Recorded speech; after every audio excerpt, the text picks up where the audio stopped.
Hello everybody, I'm just hopping on today to teach a lovely midweek session. It's going to be a really short and sweet practice session, so grab your favorite color brush pen and let's dive in. I want this session to be like a little eye-opener for you. I want you to know that you don't have to fill in pages upon pages, repeating lots of words, practicing lots of long phrases, and it's not about the quantity when you practice, but it's about the quality and focus of your practice. So we're only going to do one word today. We're going to break it into shapes. We're going to practice each shape separately. We're going to try doing the word again, maybe try some different styles. So you'll see how much you can achieve by just focusing specifically on even just one word, okay? It's going to be a lot of fun. So when we're breaking down the word into shapes, into individual letters, we're really mastering that pen control and muscle memory. So those things are so important in helping you progress. So grab your brush pens and let's dive in. In today's practice, I'll be using this brush sign pen by Pentel in black colour. I really love this pen. I'll add the link in the description. And as I said, we'll only do one word today, and it's going to be the word willow. What a beautiful kind of spring-themed word. It's beautiful. So the first thing we'll do is we'll just kind of letter it out. So we can do it as a warm-up. So I'm just doing each letter, stopping in between the shapes. I'm observing. Maybe we can do this in a kind of like a simplistic style, kind of like a baseline style. And maybe try kind of focusing on your technique as you do it. Warm up your hand. See if you want to extend the entry and exit strokes a bit longer. And let's do it once again. So see if you can sink into your pen a little bit more. Press down a bit harder on your downstrokes. Relax your hand a little bit more, just in general. And try to go a little bit lighter as you come up. Add a bit more rhythm to your calligraphy here if you like. See if you can go down a bit faster and see if you can come back up a little bit slower. Okay, there we go. So now is the time when we start looking at those individual shapes that we can find in this word. And the first shape that kind of stands out for me is the letter I. And if you look at it closely, you'll see that it's very similar to the U shape. So we are actually doing a U shape, but we're just stopping it a little bit earlier. So we're doing a downstroke, and then we're doing a little pressure change at the bottom, and then we're just going up. And that's the letter I. Okay, so let's just practice that slowly, focusing on this shape before we try this ascender shape, which we can find in the letter L. And now we're going to do this a couple of times. So see if you can start it a little bit slower with a lot of focus before you sink into that downstroke, nice and heavy. And if you combine this shape together with the letter I, right? So you can think of the letter L as two shapes. This loop shape together with a little letter U at the end. Because we're curving, right? So it kind of rounds up at the bottom. It becomes the letter L. So again, we're just breaking down, practicing with focus.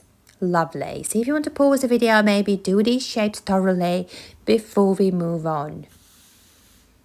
The next shape we're going to practice is the letter O. And we're going to start it from like a little upstroke. So notice how I'm starting with an upstroke, then going down and then finishing where I started. So just joining up to the beginning. But slowly. See if you can do it really slowly. And you can actually try and turn it into the letter O.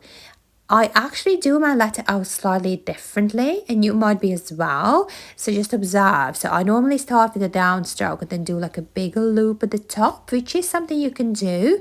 See if that feels natural. I really love its style when it's done this way. It just looks quite, I don't know, playful and fun. It's definitely a little bit different, but some people prefer like a really classic looking style, so you can try both. And then I'm just moving into the first part of the letter W, which we can practice like this, right? So we can separate the letter W into two shapes. So if you just look at the letter, you'll see that there's the left side and there's the right side, right? So we can definitely separate those sides and do them individually. So see if you can break this letter into individual strokes. So let's start with this little loop shape, go down, stop, do a little upstroke, stop, go down, stop before you come up and finish the letter. So see how many stopping points there are. And this really helps us to understand the letter. And it doesn't mean that you have to stop so many times after every single stroke. What I like to do, I like to go down and back up and stop. So I'm stopping once in the middle of the letter, which is something you can do as well. It just helps the flow a little bit more.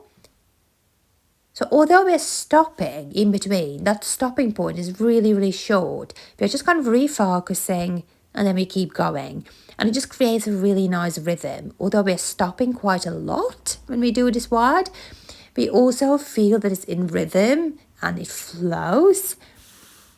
So it definitely feels quite nice. Okay, so shall we try doing this word again? After doing a bit of practicing, after breaking each letter into shapes. So starting with the letter W, stopping in between, finishing with a connection stroke, stopping. Starting with the letter I, stopping, before we begin the letter L. So you have two letters L and I'm still stopping in between. Slowly starting the letter O.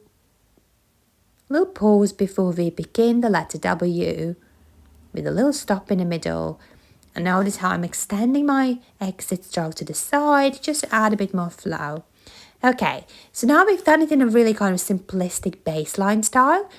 And let's try and add a little bit of bounce to it. So again, I'm picking out individual letters and practicing them in a bouncy style. So bouncy calligraphy just means that your letters bounce up and down a little bit. So you can see how I'm stretching these two letters, so the letter I and L, below the baseline. So let's practice this first before we try doing the same word in a bouncy style, okay?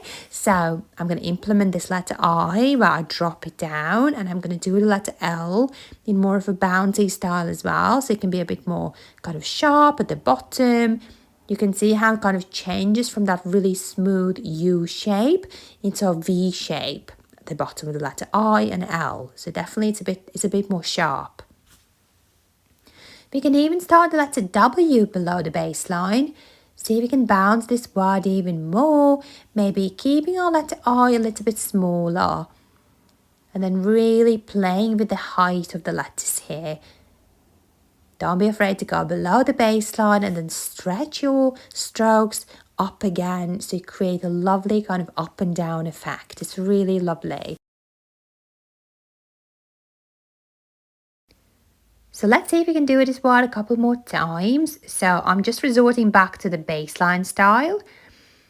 Just maybe reducing the bounce a little bit, but still keeping that flow. You can definitely change the size of some of the letters. And for the last time, as I do the last version, I'm just going to try and keep it quite classic looking, maybe a little bit more slanted. Trying to do it slowly, focusing, separating letters, and there we go. What a lovely focused practice session. I hope you enjoyed this. I hope this gave you something to focus on and you can maybe spot some areas that need more work. So try to assess your work. I hope you enjoyed this little practice session. If you want to squeeze in more practice in your week like this, you will love my Blooming Calligraphers membership. The membership itself is filled with so many resources you won't get bored, I promise. There'll always be a good reason to pick up your supplies. And we do weekly practice like this, which is only about 15 minutes long, but we get to practice with focus, and that's what matters the most. You can find a sign-up link and a special discount in the description below. I would love to see you there. Thanks so much, everybody, and I'll see you next time.